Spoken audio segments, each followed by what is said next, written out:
Astro Prasad viewers அனைவருக்கும் வணக்கம். நீங்கள் இன்னும் நம்ம சேனலை சப்ஸ்கிரைப் பண்ணலன்னா இப்போயே சப்ஸ்கிரைப் பண்ணிக்கோங்க. பக்கத்தில் இருக்கிற பெல் பட்டனையும் ப்ரெஸ் பண்ணி ஆல்னு செட் பண்ணி வச்சுக்கோங்க. அப்போ தான் நான் போட போகிற ஒரு வீடியோ உங்களால் ஈஸியாக பார்க்க முடியும். இந்த வீடியோவில் நம்ம என்ன பார்க்க போகிறோம் அப்படின்னா, ஒரு முக்கியமான தலைப்பு. அதாவது தனுசு ராசிக்காரர்களை பொறுத்த வரைக்கும் குடும்பத்தில் இருப்பவர்கள் தான் உங்களுக்கு தொல்லைகளை கொடுப்பவர்கள், பிரச்சனைகளை கொடுப்பவர்கள் அப்படின்ற ஒரு தலைப்பு தான் இது. 100% தனுசு ராசிக்காரர்களுக்கு நிச்சயமாக பொருந்தும். ஒரு 100 பேருக்கு ஒரு சில பேருக்கு பொருந்தாது அப்படின்றது நான் இங்கே முதல்ல தெரிவிச்சுக்கிறேன். ஸோ முதல்ல உங்களுடைய ஃபேமிலி அப்படின்றது நல்லா புரிஞ்சுக்கணும். நிறைய பேருக்கு ஃபேமிலி சப்போர்ட் அப்படின்றது நிறைய இருக்கும். ஆனால் தனுசு ராசிக்காரர்களை பொறுத்த வரைக்கும் ஜென்ரலாகவே அப்பா அம்மாவோட ஒத்துழைப்போ கூட பிறந்தவங்களோட ஒத்துழைப்போ பெரிய அளவில் இருக்கிறது கிடையாது, இருக்கவும் இருக்காது. இது எப்படி சொல்ல வரேன்னா, அப்பா அம்மா இல்லாமையே நீங்கள் வளர்ந்துட முடியுமா அப்படின்னு கேட்டால் கிடையாது. அப்பா அம்மா தான் உங்களை வளர்க்குறாங்க, சோறு போட்டு வளர்க்குறாங்க, படிக்க வைக்கிறது எல்லாமே அவங்க தான். நான் அதை சொல்ல வரல, அவங்க இல்லாமலாம் ஒன்றுமே பண்ண முடியாது. ஆனால் உங்களுக்கு முட்டுக்கட்டை போடுபவர்கள், அவர்களை அறியாமலேயே உங்களுக்கு முட்டுக்கட்டை போடுபவர்கள் உங்கள் கூட பிறந்தவங்களும் உங்கள் வீட்டில் இருப்பவர்களும் தான் அப்படின்னு சொன்னால் அது மிகையாகாது. அதோட கர்மா அப்படின்றது அந்த மாதிரியான ஒரு சில விஷயங்கள் இருக்குது. இதை தான் நம்ம இந்த வீடியோவில் பார்க்க போகிறோம். அதை எப்படி மாற்றிக்கிறது அப்படின்றதும் இந்த வீடியோவில் நம்ம சொல்ல போகிறோம். ஸோ இந்த வீடியோவில் நம்ம பார்க்கும்போது என்னென்னா, முதல்ல தனுசு ராசி. இப்போ தனுசு ராசிக்கு இப்போ அப்பா அம்மாவை குறிக்கிற கிரகங்கள் எது அப்படின்னு நம்ம பார்க்கும்போது, முதல்ல அம்மாவை குறிக்கிற கிரகம் சந்திரன், அதாவது தாய்க்காரகன், ஓகேங்களா, மாதாக்காரகன் சொல்லுவாங்க. சந்திர பகவான் உங்கள் ராசிக்கு அவர் மறைவு ஸ்தானம் 8ஆம் இடமாக வருகிறார் அப்படின்னு வரும்போது, அப்போ நீங்களே யோசிச்சு பாருங்கள். ஸோ அம்மா வழியில் ஏதாவது ஒரு தொந்தரவு, அம்மாவுக்கும் உங்களுக்கும் ஏதாவது ஒரு மனஸ்தாபங்கள் ஏதாவது கொண்டு போய்கிட்டு இருக்கும். பெரிய அளவில் அவங்களுக்கு உங்கள் மேலே அன்பு இருக்கும், ஆனால் உங்களுக்கு அவங்க மேலே அன்பு இருக்கும். ஆனாலும் அதை வெளிப்படுத்த மாட்டீங்க. ஆளுக்கு மாற்றி ஏதோ ஒரு ஆர்கியூமெண்ட்ஸ்லேயே ஓடிக்கிட்டு இருக்கும். இது அஷ்டமாதிபதி, அதாவது ராசிக்கு தனுசு ராசி அப்படின்னு வந்துருச்சு. நீங்கள் எந்த லக்னமாக வேணாலும் இருங்க, தனுசு ராசி அப்படின்னு வந்துருச்சுன்னா அவர் அஷ்டமாதிபதியாக வருகிறார். அப்படின்றதுனால அம்மா வழியில் இது ஒரு ஃபுல்ஃபில் இல்லாத ஒரு தன்மை, ஓகேங்களா. எல்லாமே கிடைக்கும், ஆனால் எதுவுமே முழுசாக கிடைக்காது அப்படின்ற மாதிரியான ஒரு விஷயம் அது. ஸோ அடுத்தது பார்த்திங்கன்னா, தந்தைக்காரகன், பிதாக்காரகன் அப்படின்னு நம்ம பார்க்கும்போது சூரிய பகவான். ஸோ சூரிய பகவானோட வீடு அப்படின்னு பார்க்கும்போது ராசிக்கு, தனுசு ராசிக்கு அவர் 9ஆம் வீட்டுக்குரியவர் அப்படின்னு நம்ம பார்க்கும்போது, 9ஆம் வீடு நல்லது தானே அப்படின்னு கேட்டிங்கன்னா, எப்பயுமே திரிகோணம் ஸ்தானம் 1, 5, 9 இந்த வீடு விஷ்ணு ஸ்தானம் இல்லைனா லக்ஷ்மி ஸ்தானம் அப்படின்னு சொல்லுவாங்க. அதாவது 5, 9 திரிகோண ஸ்தானத்துக்கு எப்பயுமே பாவகிரகங்கள் அதிபதியாக வரக்கூடாது. அப்படி வந்ததுன்னா அது நல்ல விஷயம் கிடையாது. இது ஜோதிடத்தில் முக்கியமான ஒரு விதி. இப்போ உங்களுக்கு 9ஆம் அதிபதி ஆக அரைப்பாபர்னு சொல்லக்கூடிய சூரிய பகவான் வருகிறார் அப்படின்றது தந்தை வழியில் இருக்கக்கூடிய மனஸ்தாபங்கள். அதுலேயும் தனுசு ராசிக்காரர்களை பொறுத்த வரைக்கும் உத்திராடமாக இருந்துட்டிங்க அப்படின்னா அப்பா வழியில் எப்போவுமே ஆகாது. அப்பா சுத்தமாக ஆக மாட்டார். அதாவது நல்லா புரிஞ்சுக்கணும், வெறுப்பு சம்பாதிச்சுக்காதீங்க நான் சொல்கிறதுனால அப்படின்னு நினைக்க வேண்டாம். அப்பா வழியில் அவங்களுக்கு உங்கள் மேலே அன்பு இருக்கும், உங்களுக்கு அவர் மேலே அதீத அன்பு இருக்கும், எல்லாமே இருக்கும். அந்த கை கூடுறது நடக்கிறது கொஞ்சம் கஷ்டம், ஃபுல்ஃபில்மெண்ட் ஆகாது, ஓகேங்களா. ஸோ அதை தான் நான் இந்த வீடியோவில் சொல்ல வரேன். அதை எப்படி மாற்றுறதுன்னு நான் சொல்கிறேன். ஸோ இது ஒன்று. அடுத்தது பார்த்திங்கன்னா, கூட பிறந்தவங்களை குறிக்கக்கூடிய கிரகம் அப்படின்னு பார்க்கும்போது செவ்வாய் கிரகம். ஸோ செவ்வாய் கிரகமும் ஒரு பாவ கிரகம், முக்கால் பாவர் அப்படின்னு சொல்லுவாங்க. ஸோ செவ்வாய் கிரகம் அடுத்த திரிகோணஸ்தானம், அதாவது 5ஆம் இடத்துக்கு அதிபதி, 5 மற்றும் விரயஸ்தானம் 12ஆம் இடத்துக்கு அதிபதி அப்படின்னு வரும்போது, ஸோ இந்த மாதிரி எல்லாமே வரக்கூடாத இடத்துக்கு வர்றதுனால தனுசு ராசிக்காரர்களை பொறுத்த வரைக்கும் குடும்பத்தில் இருப்பவர்களுடைய நபர்களை சமாளிக்கிறதே வாழ்க்கை வீணாக போயிடும். பல காலம் குடும்பத்தில் நம்பியே வீணாக போகிறது தனுசு ராசி அப்படின்னு சொல்ல முடியும். ஸோ இது யார் தப்பு அப்படின்னு கேட்டிங்கன்னா, யார் தப்பாக வேணாலும் இருக்கட்டும், கொண்டு வந்த கர்மா அது அந்த மாதிரியாக தான் உங்களுக்கு அமையும். மேக்ஸிமம் நீங்கள் தனுசு ராசிக்காரர்களாக இருக்கிறீங்க அப்படின்னா உங்கள் வீட்டில் வந்து பார்த்தீங்கன்னா எப்படி மாட்டுவீங்க நீங்கன்னா, அப்பா அம்மாவோ இல்லை கூட பிறந்தவங்களோ வந்து மேஷத்தில் போய் மாட்டுவாங்க. மேக்ஸிமம் மேஷம், கும்பம், சிம்மம், துலாம் இந்த 4 ராசியில் மாட்டுறதுக்கு தான் நிறைய வாய்ப்புகள் அதிகம். இது விட்டால் ரொம்ப ரேராக வந்து கடகமாக இருக்கும், அந்த மாதிரிலாம் வரும். ஸோ இந்த மாதிரி மெயினாக வந்து மேஷம் கும்பத்தில் மாட்டுறதுக்கு தான் ரொம்ப அதிகமான வாய்ப்புகள் வந்து உங்களுக்கு இருக்குது. ஒன்று மேஷ ராசி கும்பராசி, இல்லை மேஷ லக்னம் கும்ப லக்னம் இந்த மாதிரிலாம் வந்து சிக்குவீங்க. ஸோ இது எல்லாமே வந்து அவங்கவுங்களுக்கு விதிக்கப்பட்டிருக்கிற கர்ம வினைகள்னால இதெல்லாம் நடக்குது. இதை நான் என்ன சொல்ல வரேன்னா, நீங்கள் இதில் என்ன பண்ணணும் அப்படின்னு வந்து நம்ம பார்க்கும்போது, மெயினாக உங்களுக்கு வந்து இவங்க தான் பிரச்சனைன்னா அவங்கக்கிட்டே நீ போய் பிரச்சனை பண்ணக்கூடாது. அந்த இடத்துல வந்து நல்லா நடிக்க கற்றுக்கணும். நடிக்கிறது தப்பா அப்படின்லாம் வந்து கேட்டிங்கன்னா அப்படி கிடையாது. நடிக்கிறதுனா என்னென்னா, வாழ்க்கையை தூக்கி கொடுத்துறது கிடையாது, அவங்க பிரச்சனைக்கு போகாமல் இருக்கிறது. அதாவது அவங்களே பிரச்சனை பண்ண வந்தாலும் நீங்கள் வந்து பெரிய ஆளுன்னு சொல்லிட்டு அந்த இடத்துல காமிக்கக்கூடாது. ஓகேங்களா? சரி, உங்கள் வேலையை நீங்கள் பார்த்துட்டு போயிடணும். அது வந்து நீங்கள் பெரிய ஆளாக வரும்போது ஆட்டோமேட்டிக்காகவே அவங்களுக்கு எல்லாருக்குமே தெரிய வரதான் போகுது. நீங்கள் போய்ட்டு அவங்ககிட்ட நிரூபிக்கணும், சொல்லணும்னு எந்த அவசியமும் கிடையாது. வீட்டில் இருக்கிறவங்கள பொறுத்த வரைக்கும் நீங்கள் வளர்ந்தாலே அவங்க வந்து நிம்மதியாக தான் இருப்பாங்க, நல்லா தான் இருப்பாங்க. இன்னொன்று, அவங்கக்கிட்ட மெயினாக வந்து ஆர்கியூமெண்ட் பண்ணி நீங்கள் வந்து ஜெயிக்க முடியாதுன்னு நான் சொல்ல வரேன். ஏன்னா உங்களுக்கு அஷ்டமாதிபதியும் சந்திரன், 9ஆம் அதிபதி பாவகிரக அதிபதியாக வர்றாரு, அடுத்த திரிகோணத்துக்கு செவ்வாய் அப்படின்ற பாவகிரகம் அதிபதியாக வர்றாரு. அப்படின்னும்போது இந்த கான்ட்ரவர்சியிலேயே வாழ்க்கையை தொலைத்து விடாதீர்கள். சரி, அதே மாதிரி வச்சுக்காமே விட்டுடலாமா சார் அப்படின்னு வந்து கேட்டிங்கன்னா, அப்படியும் இல்லை. என்னென்னா என்ன அப்படின்ற அளவுக்கு, அதாவது உங்கள் கடமைகளை நீங்கள் செய்துவிட்டு நீங்கள் வந்து இப்போ அப்பா அம்மாவுக்கு எதுவும் செய்யாமே இருக்கக்கூடாது. நீங்கள் அது விஷயங்களை அவங்களுக்கு என்னென்ன தேவையோ அதை செய்துட்டு டிஸ்டன்ஸ் கீப் அப் பண்ணணும். வச்சுக்காமே இருக்கக்கூடாது, ரொம்ப போய் ஒட்டி உறவாட வச்சுக்கவும் கூடாது.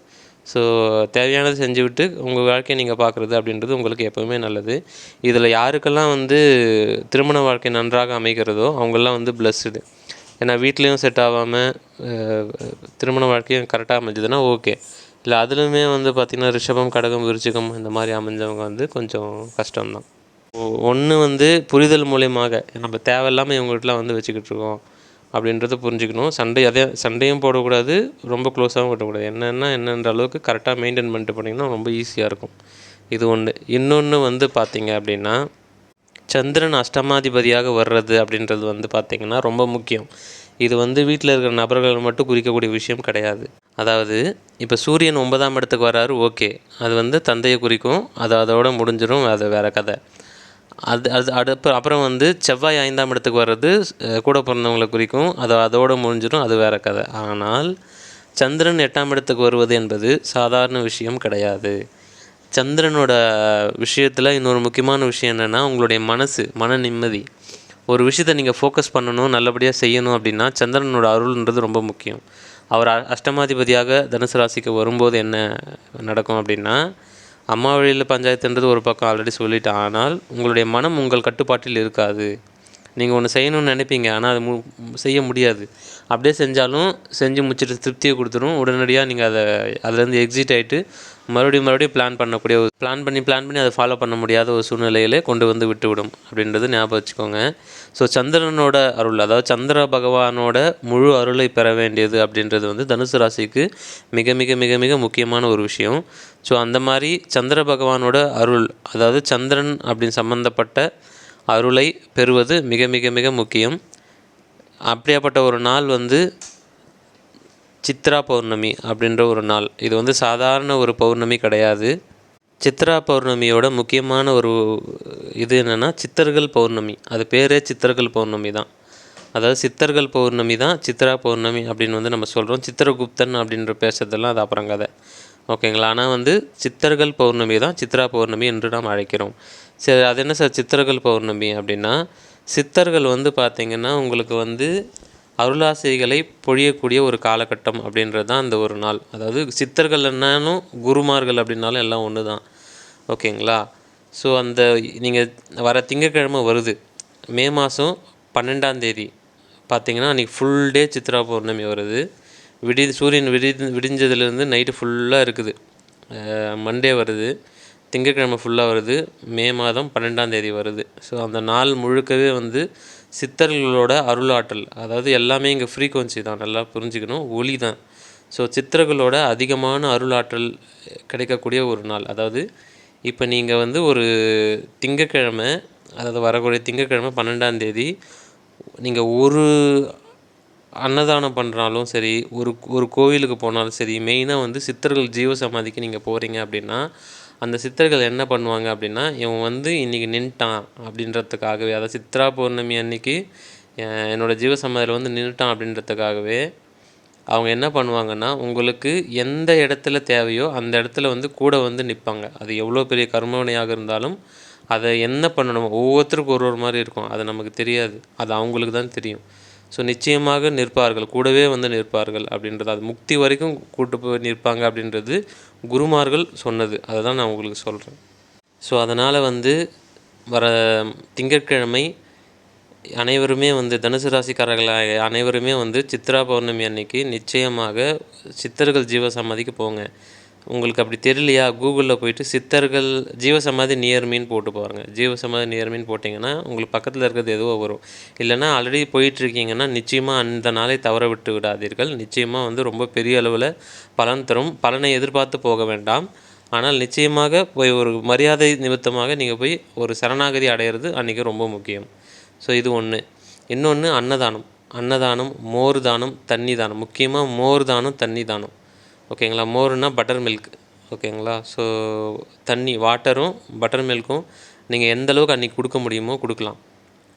சரிங்களா? ஏன்னா வந்து அது ரெண்டுமே வந்து சந்திரனோட காரகத்துவம் அதிகமாக இருக்கக்கூடிய ஒரு பொருள். இந்த ரெண்டுத்தையுமே நீங்கள் எந்த அளவுக்கு 4 பேர் கொடுக்குறீங்களோ இன்ட்டு 3000 டைம்ஸ் வந்து பார்த்திங்கன்னா அந்தளவுக்கு வந்து அதோட தர்ம பலன்களும் உங்களை வந்தடையும். ஏன்னா அந்தளவுக்கு வந்து ரொம்ப பவர்ஃபுல்லாக, நான் சொல்கிறதெல்லாம் ரொம்ப கம்மி, மிகப்பெரிய அளவில் உங்களுடைய கர்ம வினைகளை நீங்கள் இவ்வளோ நாள் கெஞ்சி கதறி இறைவன்கிட்ட மன்றாடி இருந்தால் கூட, ஒரு சிலது கண்டுக்காமல் இருந்தால் கூட, இவங்க வந்து அதாவது ஒரு ரிக்வெஸ்ட் பண்ணுவாங்க, பாவம் ஏதோ கஷ்டப்படுறான் ஏதாவது பண்ணுங்க அப்படின்னு சொல்லிட்டு வாய்ப்புகளை கொடுப்பார்கள். ஸோ அந்தளவுக்கு வந்து சித்ரா பௌர்ணமி ரொம்ப முக்கியமான நாள். அந்த நாளை தனுசு ராசி மற்ற யார் பயன்படுத்துகிறாங்களோ இல்லையோ, தனுசு ராசிக்காரர்களாகிய நீங்கள் சந்திர பகவானை அருள் பெறுவதற்கும் சித்தர்களோட அருள் பெறுவதற்கும், அதாவது சித்தர்களோட அருள்லாம் நம்ம வாங்கிட்டோம் அப்படின்னா நம்ம வாழ்க்கையை அப்படியே டோட்டலாக சேஞ்ச் பண்ணி விட்ருவாங்க. எவ்வளோ மோசமாக அகல பாதாளத்தில் போனாலுமே எப்படின்னா ஏதோ ஒரு நல்ல விஷயத்தை நடத்தி உங்களுக்கு வந்து தேவையானதை செய்து கொடுத்து விடுறத, மனசை கஷ்டப்படாமல் ஏதோ ஒன்று தேவையான ரொம்ப நாள் எதிர்பார்ப்பு பூர்த்தி அடைய வைக்கக்கூடியது அப்படின்றது ஒரு விஷயம் வந்து நிச்சயமாக வந்து நடக்கும். அது மட்டும் இல்லாது குருவருள் அப்படின்றது வந்து சித்தர்கள் தான் குருக்களே, வேறு யாரும் கிடையாது. அப்போ யோசிச்சு பாருங்கள், முக்கியமான குருக்கள் சித்தர்கள். ஸோ சித்தர்களோட அருள் பெறுவதும் குருவருள் பெறுவதும் உங்கள் ராசி அதிபதி அருள் பெறுவதும் ஒருங்கே கிடைக்கக்கூடிய ஒரு டைம். குருவோட அருளும் சந்திரனோட அருளும் எல்லாமே சேரக்கூடிய ஒரு டைம். அப்படின்னால உங்களுக்கு வந்து ஜீவசமாதியில் தங்க முடிஞ்சதுன்னா இன்னும் ரொம்ப பெரிய விஷயம். அது அன்றைக்கி நைட்டு வந்து சித்ரா பௌர்ணமி அப்படின்றதுனால எங்கே ஜீவசமாதியில் போகிறீங்களோ அங்கே தங்க விடுவாங்களான்னு தெரியல. ஒரு சில இடத்துல விடுவாங்க, ஒரு சில இடத்துல விட மாட்டாங்க. ஸோ தங்கிறது அப்படின்றது ரொம்ப மிகப்பெரிய விசேஷம். அவங்களுடைய ஃப்ரீக்வன்சி, ஜீவசமாதின்றது ஒரு எனர்ஜி ஸ்டேஷன் அப்படின்னு வச்சுக்கோங்க. உங்களுக்கு அப்படி சொன்னால் தான் புரியும். உண்மையாக சொல்லப்போனால் அங்கே எனர்ஜி அதிகமாக வெளியில் வந்துக்கிட்டே இருக்கும் அந்த சமாதியிலேருந்து. ஸோ அந்த மாதிரி இருக்கிற இடத்துல உங்களோட ஒளி, அதாவது உங்களுக்குள்ளே ஒரு ஒளி இருக்குது, அந்த ஒளியோடு நீங்கள் போயிட்டு பக்கத்தில் இருக்கிறீங்க அப்படின்னும்போது நிச்சயமாக உங்களுக்குள் நிறைய மாற்றங்கள், உங்கள் கர்மவினைகள் எல்லாமே உங்கள் உடம்புல தான் இருக்குது, ஆன்மாவில் தான் இருக்குது, ஃபுல்லாக கிளென்ஸ் ஆகும். நிச்சயமாக வந்து மிகப்பெரிய அளவில் மாற்றங்களை அந்த சித்ரா பௌர்ணமி உங்களுக்கு செய்துவிடும். ஸோ உங்கள் வீட்டில் இருக்கிறவங்க எல்லாருமே உங்களை கைவிட்டாலுமே, எதுவுமே இல்லை, எதுவுமே இல்லை, நான் மொத்தமாக முடிஞ்சிட்டேன், வாழ்க்கை ஒன்றுமே இல்லை நீங்கள் நினச்சாலும் நிச்சயமாக மிகப்பெரிய அளவில் எல்லாத்தையும் மாற்ற முடியும். அப்படின்னா இந்த ஒரு நான் சொன்ன இந்த 2 விஷயத்த நிச்சயமாக ஃபாலோ பண்ணுங்கள். அதாவது உங்கள் குடும்பத்தில் உள்ளவர்கள் உங்களை புரிந்து கொள்ள வேண்டும் அப்படின்னு அப்படி இருந்தாலுமே, அப்படி இருக்கணும்னா இறைவன் வந்து அருள் புரியணும், சித்தர்கள் வந்து அருள் புரியணும். அருள் புரிஞ்சாங்க அப்படின்னா எல்லாமே டோட்டலாக சேஞ்ச் ஆகும். புரிஞ்சுப்பாங்க, நின்று கவனிப்பாங்க, உங்களுக்கு என்ன வேணும், எல்லாம் அப்படியே மிராக்கல்ஸாக நடக்கும். ஸோ இவ்வளோ விஷயங்கள் இருக்குது, நிச்சயமாக ஃபாலோ பண்ணுங்கள். பெரிய அளவில் மாற்றத்தை உங்கள் வாழ்க்கையில் நீங்கள் நிச்சயமாக பார்ப்பீங்க. உங்களுக்கு நம்பிக்கை இல்லைன்னா ஒரு விஷயம் நல்லா சொல்கிறேன் பாருங்கள். இப்போ நீங்கள் இருக்கீங்க, உங்களுக்கு ஒரு ஒளி இருக்குது, உங்களுக்கு மேலே நவகிரகங்கள் 9 இருக்குது, அந்த 9 கிட்டேருந்தும் 9 கிரகங்கள் கிட்டேருந்தும் உங்கள்கிட்ட ரேஸ் வந்துகிட்டே இருக்குது. அதுக்கு மேலே இருக்கிறது அப்படின்ட்டு வந்து பார்க்கும்போது சித்தர்கள், அந்த நவகிரகத்துக்கெல்லாம் மேலே இருக்கிறது தான் சித்தர்கள். புரியுதுங்களா? சித்தர்களோட ஒளி, ஜீவசமாதி இதெல்லாம்.